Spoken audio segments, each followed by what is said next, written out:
تو یہ چھوٹے چھوٹے اذکار ہیں، ان کو پڑھ کر آپ اتنی بڑے فضائل حاصل کر سکتے ہیں جو آپ زیادہ ایفرٹ پٹ کر کے بھی حاصل نہیں کر سکتے۔ تو 1.25 لاکھ دفعہ آیت کریمہ آپ کو پڑھنے کی ضرورت ہی نہیں بھائی۔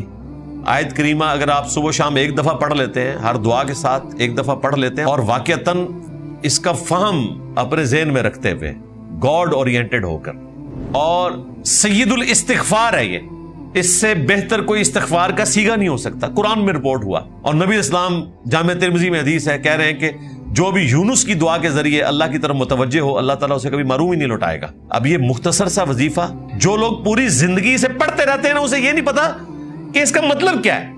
لا الہ الا انت سبحانک انی کنت من الظالمین۔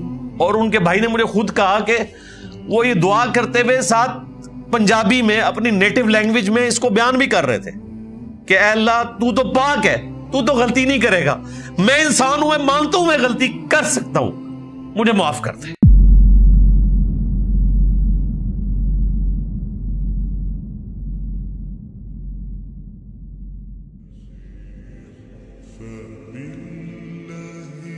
وَذَنُّونَ، اور یاد کرو مچھلی والے کو، یعنی کہ یونس علیہ السلام، اذ ذہب مغاضبا، جب وہ غصے کی حالت میں چل پڑے۔ غصہ کس پہ تھا؟ قوم پہ، حق قبول نہیں کیا۔ لیکن ایک اجتہادی غلطی ہوئی کہ وحی کا انتظار کیے بغیر ان کو عذاب کی وعید سنا کر وہاں سے چلے گئے۔ اب ایک پیغمبر کے شان شان نہیں تھا کہ وہ وحی کا انتظار کیے بغیر خود سے اجتہاد کر کے وہاں سے نکل جائے۔ بس یہ جو ان کی اجتہادی غلطی تھی، امت کے حق میں یہ کریڈٹ ثابت ہوئی، ان کا ڈیبٹ۔ اور سورہ یونس میں ہم پڑھ چکے ہیں کہ کبھی ایسا نہیں ہوا کہ کسی قوم کے لیے عذاب کے آثار نمایاں ہو جائیں اور ان سے وہ عذاب ٹل جائے، سوائے قوم یونس کے۔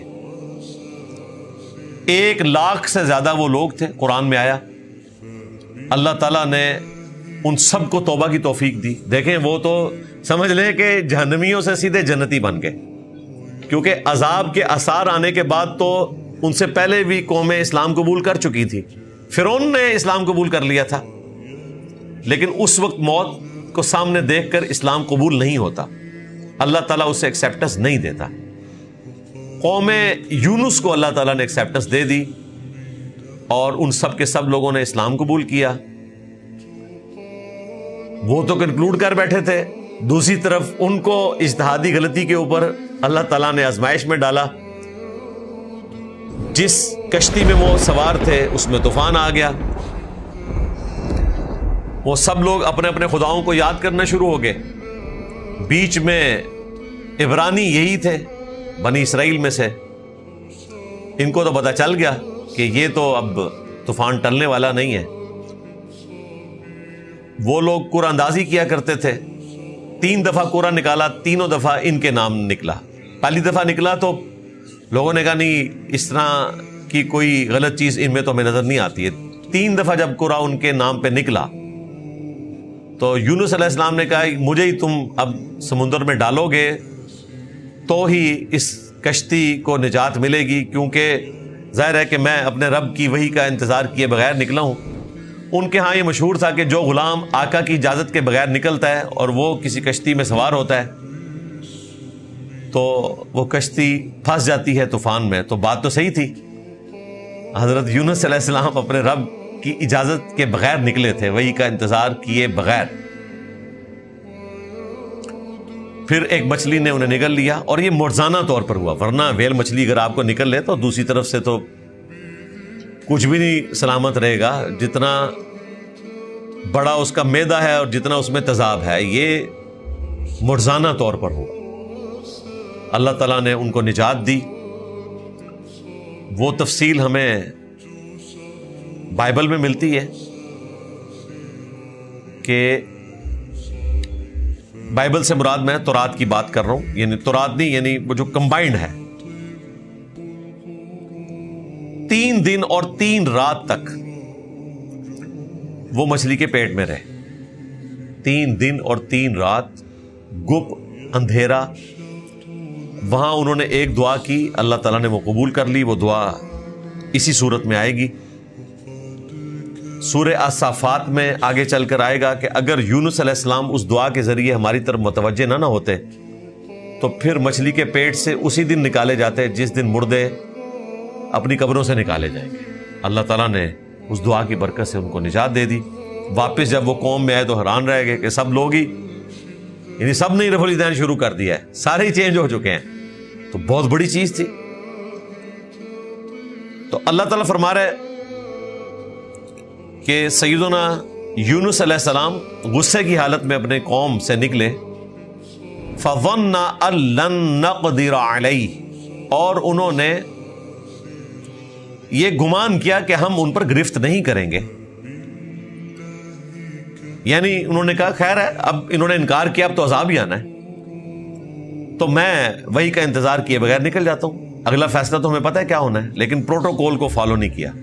یہ پروٹوکول اللہ کے نزدیک اتنا امپورٹنٹ ہے کہ موسیٰ علیہ السلام نے بھی پروٹوکول کو جب فالو نہیں کیا تھا نا، پہلے ہی چلے گئے تھے، تو پیچھے سے سامری جادوگر نے فتنے میں مبتلا کر دیا تھا. وہاں پر بھی یہ الفاظ ہیں کہ موسیٰ تو نے جلدی کیوں کی آنے میں، جو ٹائم طے ہوا تھا اس سے پہلے کیوں آ گیا. کہا کہ ملاقات کا اشتیاق تھا، تو کہا پھر اب ہم نے تمہاری قوم کو فتنے میں مبتلا کر دیا. یعنی کچھ نہ کچھ رزلٹ اس کا نکلتا ہے پھر، اور اس کی تکلیف موسیٰ علیہ السلام کو بھی ظاہر کاٹنی پڑی. تو یہاں پر بھی گمان انہوں نے یہی کیا کہ کچھ نہیں ہوگا. اللہ تعالیٰ فرماتا ہے پھر فنادا فی الظلمات، وہ پکارے پھر اپنے رب کو اندھیروں میں، اللہ الہ الا انت سبحانک، کہ نہیں ہے کوئی معبود سوائے تیرے اور تو پاک ہے، یعنی تو غلطی نہیں کرے گا، انسان تو غلطی کرتا ہے. انی کنت من الظالمین، بے شک میں ہی ظلم کرنے والا ہوں، مجھ سے ہی غلطی ہوئی ہے، میں ہی قصوروار ہوں. ظاہر ہے انبیاء کے حق میں ہم گناہ کا تصور تو نہیں کر سکتے. یہ ایک اجتہادی غلطی تھی جو انہوں نے اجتہاد کر لیا کہ اب چونکہ آخری وارننگ دی ہے، اس کے بعد عذاب آنا ہے، تو میں یہاں سے نکل جاؤں. لیکن انبیاء کرام کے شان نہیں ہوتا کہ وہ پروٹوکول کو چھوڑ دیں اور خود سے اس حوالے سے اجتہاد کر لیں. یہ دعا انہوں نے مانگی 3 دن اور 3 راتوں تک. فَاسْتَجَبْنَا لَهُ، تو ہم نے ان کی اس پکار کو سن لیا. وَنَجَّيْنَاهُ مِنَ الْغَمِّ، اور ہم نے نجات دی ان کو اس غم سے. غم کیا مطلب، سمجھ لیں کہ موت کے منہ سے ہی واپس آئے. وَكَذَلِكَ نُنْجِي الْمُؤْمِنِينَ، اور بالکل اس طریقے سے ہم نجات دیا کرتے ہیں اہل ایمان کو. اس میں ہلکا سا اشارہ تھا کہ یونس علیہ السلام نے جتنی کمٹمنٹ کے ساتھ اللہ کے حضور دعا کی اور ان کی دعا کی برکت سے اللہ تبارک و تعالیٰ نے انہیں نجات دی، اگر اسی کمٹمنٹ کے ساتھ کوئی بھی اہل ایمان میں سے اللہ کی طرف رجوع لائے تو ہم اسے بھی نجات دیں گے. وَكَذَلِكَ نُنْجِي الْمُؤْمِنِينَ، یعنی یہ دعا خاص یونس علیہ السلام تک نہیں ہے، اس کی برکات ہمیشہ رہیں گی. اسی لیے جامعہ ترمذی میں حدیث ہے، نبی صلی اللہ علیہ وآلہ وسلم نے فرمایا کہ جو شخص بھی یونس علیہ السلام کی دعا کے ذریعے اللہ کی طرف متوجہ ہوتا ہے، اللہ تعالیٰ اسے کبھی بھی محروم نہیں لوٹاتا. یہ اسماء اعظم میں سے ہے. آپ دیکھیں میں درس کے سٹارٹ میں بھی یہ دعا پڑھتا ہوں، جب ممبر پر آتا ہوں اس وقت بھی یہ دعا پڑھتا ہوں. یہ اسماء اعظم میں سے ہیں یہ 3 وظائف، لا الہ الا انت سبحانک انی کنت من الظالمین. دوسرا حسبنا اللہ ونعم الوکیل. قرآن پاک میں نبی علیہ السلام کی دعا یہ رپورٹ ہوئی، اور صحیح بخاری میں حضرت ابراہیم علیہ السلام کی دعا یہ رپورٹ ہوئی جب ان کو آگ میں پھینکنے لگے تھے، حسبنا اللہ ونعم الوکیل. اور تیسری یا حی یا قیوم برحمتک استغیث، یہ اسپیسیفکلی ہمارے نبی علیہ السلام کی دعا ہے جو آپ نے غزوہ بدر کے موقع پر بھی مانگی، باقی مواقع پر بھی، اور اللہ تعالیٰ نے آپ کی غیبی مدد فرمائی. یہ اسماء اعظم میں سے ہے. اور یہاں پر اللہ تعالیٰ فرما رہا ہے کہ ہم اہل ایمان کو بھی نجات دیں گے جو یونس علیہ السلام کی دعا کے ذریعے ہماری طرف متوجہ ہوگا. جامعہ ترمذی میں حدیث ہے، جو شخص بھی اللہ کی حمد اور درود شریف پڑھ کر اللہ کی طرف متوجہ ہوتا ہے اللہ تعالیٰ اسے محروم نہیں لوٹاتا۔ تو اللہ کی حمد میں یہ اسماء اعظم شامل ہیں۔ سورۃ الفاتحہ یہ بھی اسماء اعظم میں سے ہے، یہ بھی اللہ کی حمد ہے، وہ پڑھیں، اس کے بعد درود شریف پڑھیں اور اللہ کی طرف متوجہ ہوں، اللہ تعالیٰ دعا قبول فرمانے والا ہے۔ لیکن دعا کی قبولیت ویسے نہیں ہوگی جیسا کہ آپ چاہ رہے ہیں۔ پہلا تھم رول آپ یاد رکھیں کہ دعا کبھی ریجیکٹ ہوتی نہیں ہے۔ جامعہ ترمذی میں مسند احمد میں موجود ہے، نبی علیہ السلام نے فرمایا کہ دعا کبھی بھی ریجیکٹ نہیں ہوتی۔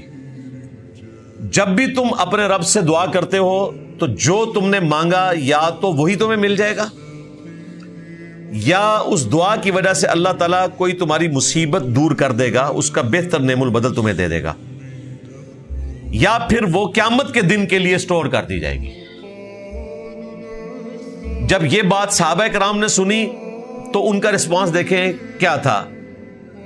ہم عام لوگوں کو جب یہ بتاتے ہیں نا کہ یا تو آپ کو وہ ملے گا جو آپ نے مانگا، یا پھر اس کے بدلے کوئی اور چیز ملے گی، یا نیکیوں کی شکل میں یہ سٹور ہو جائے گی، تو لوگ کہتے ہیں پھر فائدہ کیا دعا مانگنے کا جدوں وہ شاید لبھی ہی نہیں جانو جو ہم مانگ رہے ہیں۔ صحابہ کرام کا دماغ اس طرف نہیں گیا، انہوں نے کہا یا رسول اللہ، اگر دعا ہر حال میں قبول ہوتی ہے، حتیٰ کہ جو ہماری مرضی کے مطابق نہ ہو تب بھی وہ دعا سٹور ہو جاتی ہے آخرت کے دن کے لیے،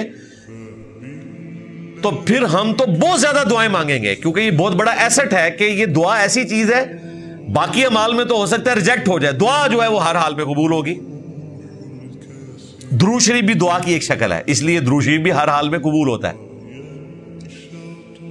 تو ہم تو بہت زیادہ دعائیں مانگا کریں گے، پھر کیا پھر بھی قبول ہوں گی؟ یعنی وہ یہ پوچھنا چاہ رہے تھے۔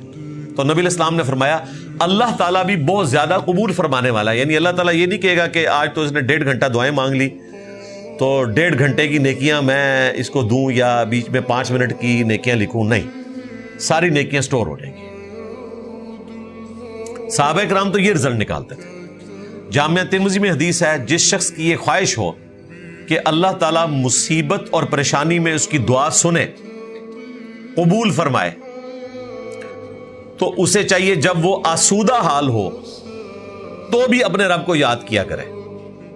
یہ ویسے بڑے نکتے والی بات ہے، مصیبت اور پریشانی میں تو بڑے بڑے باغی لوگ جو ہیں ان کی گردن بھی جھک جاتی ہے، اور بعض اوقات تو وہ اس طرح کمٹمنٹ شو کرتے ہیں کہ جو بیچارے روزانہ 5 وقت نماز پڑھنے والے ہیں وہ ان کے سامنے شرمندہ ہو رہے ہوتے ہیں کہ پتہ نہیں ہم نے تو زندگی اپنی خراب ہی کر دی ہے۔ ان کی کنسنٹریشن کا جو لیول ہے وہ تو کمال ہے، اور یہ آپ کو منظر اکثر دیکھنے کو ملتے ہیں، ہمیں تو کافی دفعہ آبزرو ہوئے ہیں، بلکہ میں تو تھوڑی ہمت کر کے ایسے لوگوں سے دعا بھی کروا لیتا ہوں کہ یار یہ تو کوئی زیادہ کمٹمنٹ نظر آ رہی ہے، اور عین ممکن ہے کہ ان کی کوئی کمٹمنٹ کا لیول اس ہائٹ پہ ہو کہ جو عام بندوں سے بڑھ کر ہے۔ بسا اوقات کسی شخص پہ ایسی مصیبت آتی ہے کہ وہ واقعی اپنے رب کی طرف اس لیول کے ساتھ متوجہ ہوتا ہے کہ اللہ تعالیٰ اس کی سن لیتا ہے، اور میں نے ایسے لوگوں کی دعائیں قبول ہوتے بھی دیکھی ہیں، جو بیچارے پوری زندگی نمازیں پڑھتے رہتے ہیں، ان کی دعا قبول ہو نہ ہو، ایسے لوگوں کی قبول ہوتی ہے، اور جیسے ہی قبول ہوتی ہے نا دوبارہ وہ مسجد میں بھی نظر نہیں آتے۔ اچھا، عام لوگ سمجھتے ہیں کہ یار یہ تو اللہ تعالیٰ کے بہت قریب ہیں، اللہ تعالیٰ نے ان کو دے کر آزمایا اور وہ ناکام ہو گئے، اس کے بعد تو انہیں شکرانے کے طور پر اہل ایمان والی زندگی گزارنی چاہیے تھی، لیکن نعمت ملنے کے بعد وہ باغی ہو گئے۔ یہی وہ لوگ ہیں جن کے بارے میں آتا ہے نا قرآن میں کہ جب یہ سمندری بھنور میں پھنس جاتے ہیں تو خالص اللہ کو پکارتے ہیں، اس وقت ان سے جھوٹے معبود جاتے رہتے ہیں، جب ہم انہیں نجات دے دیتے ہیں پھر یہ شرک کرنا شروع کر دیتے ہیں۔ یہاں پر بھی یہی ہوتا ہے، اللہ سے مانگتے ہیں اور جب ملتا ہے تو کبھی کسی بزرگ کی طرف منسوب کر دیتے ہیں، کبھی کسی درگاہ کی طرف منسوب کر دیتے ہیں، اللہ کی طرف اسے منسوب کرتے ہوئے انہیں شرم آتی ہے۔ تو دعا ہر حال میں قبول ہونی ہے، اور وہ لوگ جو عام حالت میں دعائیں مانگتے ہیں اللہ تعالیٰ مصیبت اور پریشانی میں بھی ان کی دعاؤں کو سنتا ہے۔ دعائیں چند ایک ہیں، ہم نے اذکار کارڈ کے اوپر وہ دعائیں لکھ دی ہیں۔ گرین کارڈ فرض نماز کے بعد کے سنت اذکار ہیں، آلموسٹ کوئی 17-18 کے قریب، اور بلو کارڈ صبح و شام کے سنت اذکار ہیں، وہ بھی تقریباً کوئی 20-22 کے قریب ہیں۔ اگر کوئی وہ بھی نہیں کر سکتا تو ایٹ لیسٹ 5 سنت اذکار جو ہم نے اورنج کارڈ صبح و شام کے اذکار لکھ دیے کہ چلو یار یہ تو آپ کم از کم کمٹمنٹ کے ساتھ کریں. ایک دفعہ آیت الکرسی کا وظیفہ صبح و شام, 10 دفعہ لا الہ الا اللہ وحدہ لا شریک لہ لہ الملک ولہ الحمد وہو علی کل شیء قدیر. تیسرا وظیفہ بسم اللہ الذی لا یضر مع اسمہ شیء فی الارض ولا فی السماء وہو السمیع العلیم, صبح و شام 3 دفعہ. چوتھا وظیفہ اعوذ بکلمات اللہ التامات من شر ما خلق, صبح و شام 3 دفعہ.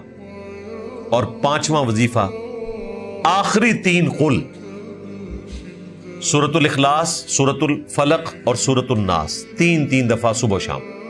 یہ سمجھ لیں کہ سارے وظائف کا نچوڑ ہے. اگر آپ کوئی اور وظیفہ نہ بھی کریں, صبح و شام بس یہ 5 وظائف کر لیں, سارے وظائف اس کے اندر شامل ہیں. کیونکہ ان وظائف کے وہ فضائل رپورٹ ہوئے ہیں جو باقی ساری دعاؤں کے الگ الگ رپورٹ ہوئے ہیں, ان سب کو جمع کرے تو اس کے اندر لائی کرتا ہے. ایک حدیث کا ریفرنس اس میں مینشن کر کے ہم نے وہ اورنج کارڈ بھی لکھ دیا, اس کا PDF بھی بنا دیا, ہارڈ کاپی بھی اویلیبل ہوتی ہے. تو یہ مختصر اذکار دعائیں یہ آپ روزانہ کریں تو آپ گویا کہ روزانہ اپنے رب سے دعا مانگ رہے ہیں اور یہ آپ کی روٹین میں دعا شامل ہو. باقی فرض کے بعد جو مختصر 2-3 دعائیں ہیں, اللہ اکبر اور 3 دفعہ استغفر اللہ اور اللہم انت السلام ومنک السلام تبارک یا ذا الجلال والاکرام, اور اس کے بعد 1 دفعہ آیت الکرسی اور ایک دفعہ آخری 3 قل اور تسبیحات فاطمہ, وہ ہر فرض نماز کے بعد آپ کرتے رہیں. اور صبح و شام کے لیے یہ دعائیں کر لیں تو اس میں تمام دعائیں شامل ہیں. لیکن پروٹوکول وہی ہے جو جامع ترمذی میں 2 احادیث ہیں کہ جو شخص اللہ کی حمد جیسا کہ اس کے شان کے لائق ہے, وہ حمد کرنے کے بعد اور درود شریف پڑھنے کے بعد اللہ کی طرف متوجہ ہوتا ہے تو اللہ تعالیٰ دعا کو سن لیتا ہے. اور نماز میں اللہ نے یہی ترتیب رکھی ہے, التحیات للہ والصلوات والطیبات, پہلے اللہ کی حمد کرتے ہیں, اس کے بعد نبی الاسلام پر سلام, پھر درود شریف اور اینڈ پہ جا کے آپ دعائیں مانگتے ہیں. یہ ترتیب ہے. اور جامع ترمذی کے الفاظ ہیں, نبی الاسلام نے فرمایا سل تعطا, سل تعطا, مانگ تجھے دیا جائے گا, مانگ تجھے دیا جائے گا, جو اللہ کی حمد اور درود شریف کے ذریعے متوجہ ہوتا ہے. وہ حمد سورۃ الفاتحہ کی شکل میں بھی ہو سکتی ہے, تشہد کی شکل میں بھی ہو سکتی ہے, لا الہ الا انت سبحانک انی کنت من الظالمین کی شکل میں بھی ہو سکتی ہے, حسبنا اللہ ونعم الوکیل, یا حی یا قیوم برحمتک استغیث, اور اسماء اعظم بھی ہیں, اللہم انی اسألک بانک انت اللہ لا الہ الا انت الاحد الصمد الذی لم یلد ولم یولد ولم یکن لہ کفوا احد. یہ ابو داؤد میں حدیث ہے, نبی الاسلام نے ایک بندے کو یہ پڑھتے ہوئے سن لیا تو نبی الاسلام نے کہا کہ اس شخص نے ان اسماء اعظم کے ذریعے اللہ کو پکارا ہے کہ اللہ تعالیٰ محروم نہیں لوٹاتا. اور ایک دوسری حدیث ابو داؤد ترمذی میں آتی ہے کہ یہ 2 آیات ایسی ہیں جن میں اللہ تعالیٰ کے اسماء اعظم موجود ہیں جن کے ذریعے دعا قبول ہوتی ہے. وَإِلَٰهُكُمْ إِلَٰهٌ وَاحِدٌ لَا إِلَٰهَ إِلَّا هُوَ الرَّحْمَٰنُ الرَّحِيمُ, سورۃ البقرہ. اور سورہ آل عمران, الف لام میم اللہ لا الہ الا هو الحی القیوم. آپ دیکھتے ہیں میں جب بھی پبلک سیشن کے اینڈ پہ دعا کرواتا ہوں تو میں یہ دونوں اسماء اعظم پڑھتا ہوں, قرآن کی 2 آیات والے اسماء اعظم اور جو حدیث میں رپورٹ ہوئے, اس کے بعد درود شریف اور آپ دعا مانگے.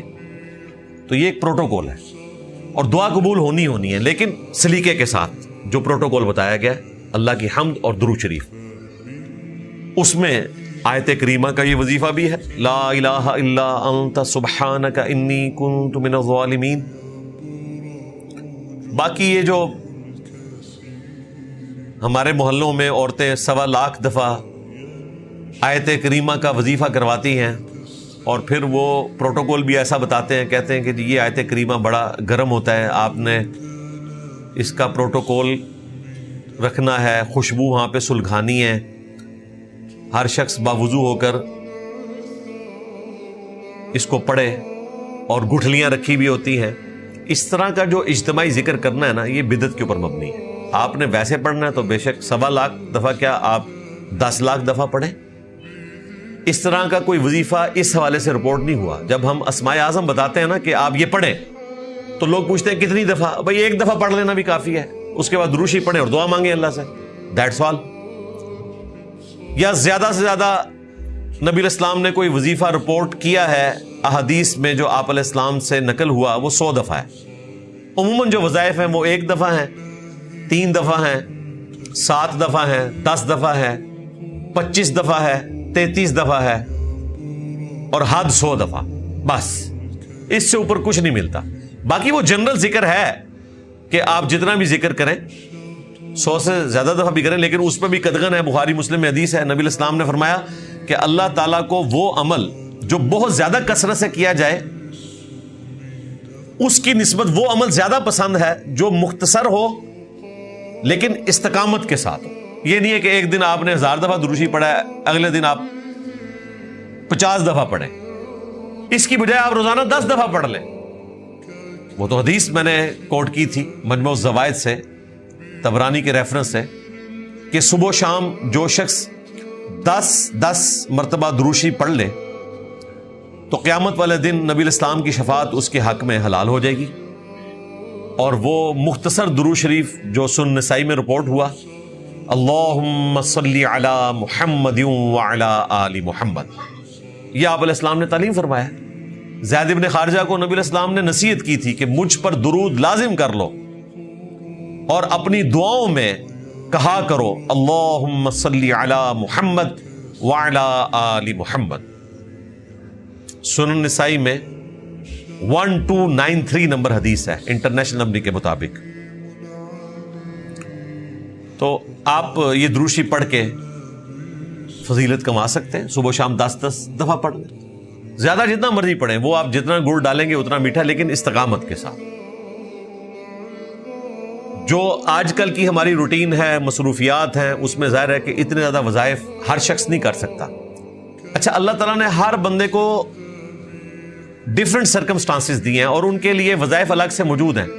بعض لوگ اتنے فارغ ہوتے ہیں، ان کے پاس کوئی اور مصروفیت نہیں ہے، تو وہ تہجد سے لے کر اشراق تک مسجد میں بیٹھ سکتے ہیں، تو وہ بیٹھیں۔ ہر شخص کے لیے یہ پاسبل نہیں ہوگا۔ کئی لوگ ہیں جو صبح سویرے مزدوری پہ نکلتے ہیں، اگر وہ اس قسم کی ایکٹیویٹی پرفارم کرنا شروع کر دیں تو مزدوری تو وہ کر بیٹھے۔ اسی طریقے سے بعض لوگوں کے لیے قیام اللیل کرنا آسان ہوتا ہے، بعض کے لیے عشاء کی نماز بڑی مشکل سے وہ پوری کرتے ہیں، تو ان کے لیے اس کے ایکویلنٹ وظائف موجود ہیں۔ صحیح مسلم میں حدیث ہے، نبی علیہ السلام فجر کی نماز کے وقت گھر سے نکلے، مسجد میں گئے، اور مسجد سے آپ نکلتے تھے جب سورج بلند ہوتا تھا، اور مسلم شریف کے الفاظ ہے خوب بلند، یعنی آپ فجر کے بعد 2-2.5 گھنٹے مسجد میں بیٹھے رہتے تھے، کیونکہ فجر تو آپ پڑھتے تھے اندھیرے میں۔ اور اس دوران صحیح مسلم میں آتا ہے کہ صحابہ کرام آپ کو واقعات سنایا کرتے تھے زمانہ جاہلیت کے، اور اپنی وہ غلطیاں گنوایا کرتے تھے کہ ہم تو اس طریقے سے چڑھاوے چڑھاتے تھے بتوں کے لیے، اور اس قسم کی غلط ایکٹیویٹیز میں، شرکیہ ایکٹیویٹیز میں مبتلا تھے، یعنی لائف سٹوری سنایا کرتے تھے، اور نبی علیہ السلام سن کے مسکرایا کرتے تھے۔ صحابہ کرام کہتے ہیں ہم مسکراتے تھے تو نبی علیہ السلام بھی وہ بیٹھ کے سنتے تھے اور مسکرا دیا کرتے تھے۔ یا کبھی بخاری مسلم میں آیا کہ آپ فجر کی نماز کے بعد کہتے تھے اگر کسی نے کوئی خواب دیکھا ہے تو میں اس کی تعبیر بیان کر دوں، تو اگر کسی کو خواب آتا تھا تو وہ تعبیر پوچھ لیتا تھا، تو یہ آپ کی روٹین تھی۔ تو مسلم شریف کی حدیث ہے، آپ فجر پڑھ کے اتنے دیر کے بعد گھر واپس آئے، آپ نے اپنی بیوی اور ہماری ماں سیدہ جویریہ سلام اللہ علیہا کو دیکھا کہ وہ پچھلے 3-4 گھنٹے سے ایک ہی جگہ مصلی پہ بیٹھے ہوئے عبادت کر رہی ہیں۔ نبی علیہ السلام نے کہا تو اس وقت سے بیٹھی ہوئی ہے اور عبادت کر رہی ہے، اور میں نے ابھی گھر آ کر صرف 4 کلمات 3 دفعہ پڑھے ہیں اور مجھے تجھ سے زیادہ ثواب مل گیا. سبحان اللہ و بحمدہ عدد خلقہ ورضا نفسہ وزنت عرشہ ومداد کلماتہ. سبحان اللہ و بحمدہ کے ساتھ یہ 4 کلمات 3 دفعہ اور مجھے تم سے زیادہ ثواب مل گیا. اس کا مطلب ہے کہ جو لوگ مسجد میں نہیں بیٹھ سکتے تو صبح شام کے اذکار میں ہم نے یہ وظیفہ ڈالا ہے. اب اگر کوئی اتنا ہی گیا گزرا ہے کہ یہ بھی نہیں پڑھ سکتا تو اس سے کم درجے کا تو وظیفہ اس کو بتایا نہیں جا سکتا. اس کو پڑھنے میں آپ کو 1 منٹ مشکل سے لگے گا اگر آپ یہ 3 دفعہ کلمات پڑھیں. اور ثواب کیا ہے؟ 4 گھنٹے مصلی پر بیٹھ کر عبادت کرنے سے زیادہ. تو گارنٹی تو نبی اسلام نے دی ہے. اسی طریقے سے نبی اسلام نے فرمایا کہ جو شخص مہینے میں 3 روزے رکھ لے وہ اللہ کے حضور ایسا ہے، صحیح مسلم کی حدیث ہے، گویا کہ وہ ہمیشہ روزہ رکھنے والا ہے. ہمیشہ روزہ رکھنا فزیکلی یہ تو ناپسندیدہ ہے، لیکن اس کے ثواب کی خواہش تو ہر بندے کے دل میں. نبی اسلام نے زیادہ سے زیادہ داؤدی روزوں کی اجازت دی ہے. صحیح مسلم میں 1 دن روزہ رکھو 1 دن چھوڑ دو. لیکن جو مہینے میں 3 روزے رکھے تو اسے پورے مہینے کے روزوں کا ثواب، اور ہر مہینے رکھتا رہے یعنی کہ 36 روزے رکھے تو پورے سال کے روزوں کا ثواب. اور دوسری طرف صحیح مسلم میں حدیث ہے جس نے شوال کے 6 روزے رکھ لیے رمضان کے روزے رکھنے کے بعد تو وہ اللہ کے حضور ایسا ہے گویا کہ ہمیشہ روزہ رکھنے والا ہے. یعنی کہاں صرف 6 روزے شوال کے اور کہاں ہر مہینے 3 روزے رکھنا. اب شوال کے 6 روزے بھی کوئی نہ رکھ سکے، اس سے کم تو آپ کو کوئی پیکج آفر نہیں کیا جا سکتا تھا. تو یہ آپ پیکج ڈھونڈا کریں جس طرح آپ موبائل کے پیکج ڈھونڈتے رہتے ہیں نا کہ جی اگر میں یہ لگا لوں تو میرا تو واٹس ایپ کا اور انٹرنیٹ کا زیادہ استعمال ہے تو مجھے یہ پیکج سوٹ کرتا ہے، کال تو میں نے بہت کم کرنی ہوتی ہے تو میں یہ والا پیکج لوں گا. اس طرح یہ پیکیجز آپ کے پاس لکھے ہوئے موجود ہونے چاہیے، آپ کے علم میں ہونے چاہیے کہ آپ مختصر عمل کریں اور وہ ثواب حاصل کر لیں. اور یہ وہ حدیثیں ہیں جو ہماری مین سٹریم کی کتابوں میں ہیں. یہ کوئی دور دراز کی احادیث نہیں ہے، نہ ان کی صحت کے اعتبار سے کوئی ایشو ہے. بخاری اور مسلم میں یہ احادیث رپورٹ ہوئی ہوئی ہیں. سنن نبی داؤد میں حدیث ہے جو شخص 1 دفعہ پڑھ لے صبح لا الہ الا اللہ وحدہ لا شریک لہ لہ الملک ولہ الحمد وہو علی کل شیء قدیر، تو شام تک وہ اللہ تعالیٰ کے قلعے میں آ جائے گا. ہر چیز کے اگینسٹ اللہ تعالیٰ اس کی حفاظت کرے گا، شیاطین کے اگینسٹ، جنات کے اگینسٹ، جادو ٹونے کے اگینسٹ 1 دفعہ پڑھنے سے. اور جو شام کو 1 دفعہ پڑھ لے صبح تک اللہ کی حفاظت میں رہے گا. یہ حدیث سنن نبی داؤد میں موجود ہے. اس حدیث کو تبع تابعین میں سے جس شخص نے روایت کیا وہ خود یہ بیان کرتا ہے کہ ایک رات مجھے رسول اللہ کی زیارت ہوئی خواب میں صلی اللہ علیہ وآلہ وسلم. تو میں نے نبی الاسلام سے خود پوچھا، میں نے کہا یا رسول اللہ یہ حدیث صحیح سند سے میرے تک پہنچی ہے، کیا یہ آپ کی حدیث ہے کہ 1 دفعہ پڑھنے سے اتنی بڑی فضیلت؟ تو نبی الاسلام نے فرمایا کہ تم سے جس شخص نے حدیث بیان کی اس نے سچ کہا. یہ میرا فرمان ہے کہ جس نے 1 دفعہ پڑھ لیا لا الہ الا اللہ وحدہ لا شریک لہ لہ الملک ولہ الحمد وہو علی کل شیء قدیر، تو شام تک وہ اللہ تعالیٰ کی حفاظت میں رہے گا. اور شام کو پڑھ لے تو صبح تک اللہ تعالیٰ کی حفاظت میں رہے گا. ہم نے صبح شام کے اذکار میں اس کو 10 دفعہ ڈالا ہے کیونکہ 10 دفعہ والی فضیلت مسند احمد میں آئی ہے کہ اسے بنو اسماعیل میں 4 غلام آزاد کرنے کا ثواب ملے گا جو 10 دفعہ یہ پڑھ لے گا. تو 1 دفعہ بھی پڑھ لیں تو آپ کو فضیلت حاصل ہے. تو یہ چھوٹے چھوٹے اذکار ہیں، ان کو پڑھ کر آپ اتنی بڑے فضائل حاصل کر سکتے ہیں جو آپ زیادہ ایفرٹ پٹ کر کے بھی حاصل نہیں کر سکتے. تو 1.25 لاکھ دفعہ آیت کریمہ آپ کو پڑھنے کی ضرورت ہی نہیں بھائی. آیت کریمہ اگر آپ صبح شام 1 دفعہ پڑھ لیتے ہیں، ہر دعا کے ساتھ 1 دفعہ پڑھ لیتے ہیں اور واقعتاً اس کا فہم اپنے ذہن میں رکھتے ہوئے گاڈ اورینٹڈ ہو کر لا الہ الا انت سبحانک، اے اللہ تیرے سوا کوئی معبود نہیں اور تو تو پاک ہے نا، تجھ سے تو غلطی ہو ہی نہیں سکتی. یہ مطلب ہے اس کا. انی کنت من الظالمین، بے شک میں ہی ظالم ہوں، میں تو انسان ہوں، تو نے مجھے بنایا ہی ایسا ہے کہ میں تو غلطی کروں گا. مختصر جملہ اور سید الاستغفار ہے یہ. اس سے بہتر کوئی استغفار کا سیگا نہیں ہو سکتا. قرآن میں رپورٹ ہوا اور نبی اسلام جامع ترمذی میں حدیث ہے، کہہ رہے ہیں کہ جو بھی یونس کی دعا کے ذریعے اللہ کی طرف متوجہ ہو، اللہ تعالیٰ اسے کبھی محروم ہی نہیں لوٹائے گا. اب یہ مختصر سا وظیفہ جو لوگ پوری زندگی سے پڑھتے رہتے ہیں نا، اسے یہ نہیں پتا کہ اس کا مطلب کیا ہے. مطلب کے بغیر آپ 1.25 لاکھ یا 1.25 کروڑ دفعہ بھی پڑھیں، آپ کو اس کی انٹینسٹی کا اندازہ نہیں ہے تو وہ روحانیت حاصل نہیں ہوگی. باقی جو اس کے فضائل ہیں، برکات ہیں، کسی نہ کسی درجے میں ایک اجمی کو بھی حاصل ہو جائیں گے. لیکن آپ 1.25 لاکھ دفعہ پڑھنے پہ زور رکھیں اور آپ ایک دفعہ یہ ضرورت بھی محسوس نہ کریں کہ میں سورۃ الانبیاء سورت نمبر 21 میں آیت نمبر 87 نکال کر اس کا ترجمہ ایک دفعہ پڑھ لوں تاکہ میں اس کا ٹیسٹ فیل کروں کہ کس لجاجت کے ساتھ، کس عاجزی کے ساتھ اپنے رب کے حضور ایک بندہ ریکویسٹ رکھ رہا ہے. اس میں جو سوز و گداز ہے، یقین کریں کہ اس کو ایکسپریس ہی نہیں کیا جا سکتا. میں نے پہلے بھی کئی دفعہ سنایا کہ ہمارے جو اکیڈمی کے مین ممبر تھے ساجد بٹ صاحب رحمہ اللہ تعالی، تو ان کے بھائی نے مجھے خود بتایا کہ جب ان کی ڈیتھ ہوئی تو اس سے چند گھنٹے پہلے ہم ان کو سرائے عالمگیر سے جیلم ہاسپٹل میں لا رہے تھے. تو جیلم کے پل کے اوپر ان کو اندازہ ہو گیا کہ اب میں بچنے والا نہیں ہوں، تو انہوں نے اپنے بھائی سے کہا کہ گاڑی واپس موڑ لو، مجھے لگتا ہے کہ اب میں نہیں بچوں گا. انہیں اپنی صحت کے اعتبار سے اندازہ ہو گیا تھا. ایج صرف 46 ایئرز تھی، لیکن ہیپاٹائٹس سی ہوا، اس کی وجہ سے اللہ کے پاس چلے گئے. تو وہ کہہ رہے ہیں کہ ان کے جو آخری الفاظ تھے وہ یہی تھے، لا الہ الا انت سبحانک انی کنت من الظالمین.